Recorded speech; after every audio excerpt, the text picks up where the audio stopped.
Hi, it's that bloke on a motorbike. I had a conversation the other day about times in your life when you see something and it influences you. And that got me thinking about biking. And I can remember there was one particular thing that influenced me on bike. It was one Saturday morning, there used to be a TV programme, and that TV programme was called Sorry Mate, I Didn't See Ya. And it was a programme for bikers, like a magazine programme. And they had a feature on about the old RAC ACU motorbike training scheme. Now, the ACU, if you don't know, is the Autocycle Union, and they're the governing body for all bike sports in this country. And the RAC, obviously the breakdown organisation, and they got together to do motorbike training, and these were delivered mainly by bike clubs. You didn't get paid for it, it was purely voluntary.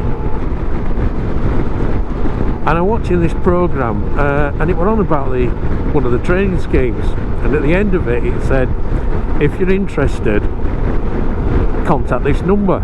So I wrote it down, I gave it a ring, and it put me in touch with our nearest training centre, which just happened to be in the same town that I lived in. So we made contact, and their instructor Barry came down and we had a chat about it, and I went up to see, you know, if I liked it, and started as a helper, and I met some great people there. Barry, we became really good mates. Unfortunately he's not with us anymore, but we're really good mates. We go out for a ride out on an evening and stuff. And then probably one of the craziest people I've ever seen, but one of the greatest instructors I've ever seen, that was Alan, Big A, Alan Dickinson. And we had some absolutely fantastic times doing that. The way the training ran was that you do a couple of hours on either a Saturday or a Sunday morning, and then usually a couple of hours on an evening, one night during the week. Now on the evening one, you'd be doing maintenance and learning about highway code, and then on the morning sessions, either Saturday or Sunday, then you'd be out on the road and you'd instructor behind you, or you'd be in car park doing basic machine control skills. And it were really friendly. You didn't have to be a learner. We got people on with all sorts of bikes. We had one couple came on with, he had a Motor Guzzi Spada 1000 and she had a 500 Motor Guzzi. Or you could have, like my mum did it, and she was on a little 50cc Honda Express, and it was just absolutely brilliant. You learn so much about riding. We used to teach from Motorcycle Roadcraft, the police rider's manual. And I can remember Barry doing these lessons and drilling it into everybody about the system of bike control. The book has been modified over the years, but the premise is exactly the same thing. Never put your front wheel where you can't see where it's going to go, and always run the what ifs. If he does that, what am I going to do? And if in doubt, bug out, basically. And we did have some bikes that people could borrow if they didn't have their own bike, so they could come along, see if you see if you took to it, if it's something you wanted to do before you had to shell out any serious amount of cash. And we had some B120 Suzuki's, which were quite nice bike, easy to ride, nice bikes, two-stroke jobs. And with these B120s, they didn't have the oil that mixes itself, where you put your two-stroke and your fuel. You had to mix it in the tank. So of course, oil and petrol separates. So if you've been parked anywhere for any length of time, you used to have to do the little dance and get hold of it and shake it to get oil to mix back up again. And we also had a little Honda Camino, we called it Comedian, and that were a pedal and put thing. You had to pedal it and then drop the decompressor lever, and that would start your little 50cc engine. And we had this bike, and we used to get up to all sorts of stuff on it. One of the things we used to do with this little Honda Camino, we'd stand it in doorway at shed, which were on a bit of a ramp going up to it, put the front wheel down so the back wheel were up in air, and then hold it on front brake, and then you pedal like crazy till you got engine started. And then what you'd do is it were automatic, so as soon as you turn throttle on, that would it, your back wheel was spinning, so you used to spin back wheel up and then tip your weight backwards so that the back wheel touched floor, and at the same time let go of the front wheel.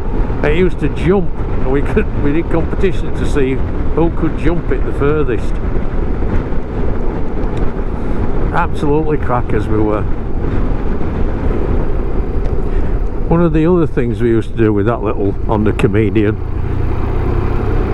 we used to do races with it, and side of where we had this bike shed, it was a school, and at the side of the bike shed was some waste ground, and we had a little bit of motocross track on there, and we just ride this moped round and do timed rides to see who could get round it quickest.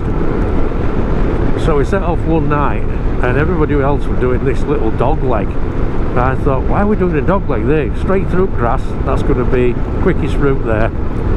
So I set off, and I could hear them shouting behind me, no, don't do it.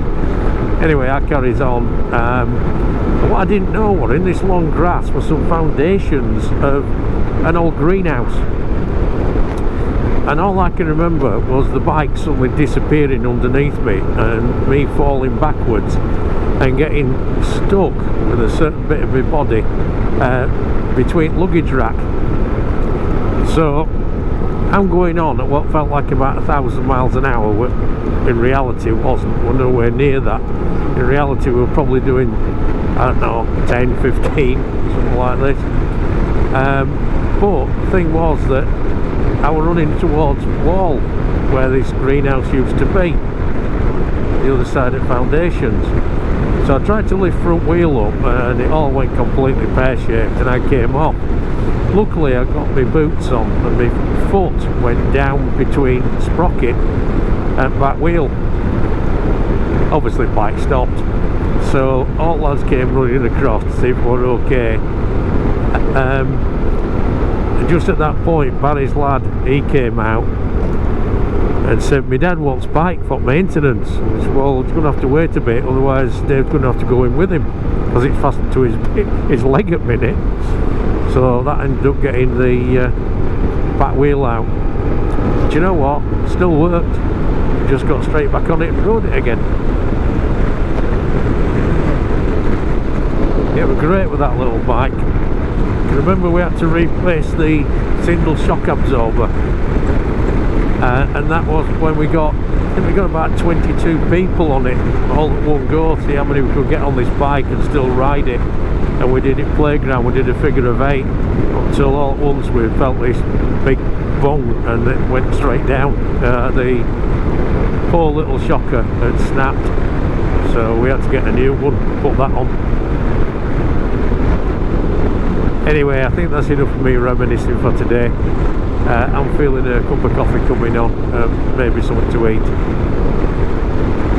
So if you've enjoyed it, if you've had a laugh, hit the subscribe button, give it a like, always helps, and hit the bell notification, and I will see you out on the road. So ride safe, I'll see you out there.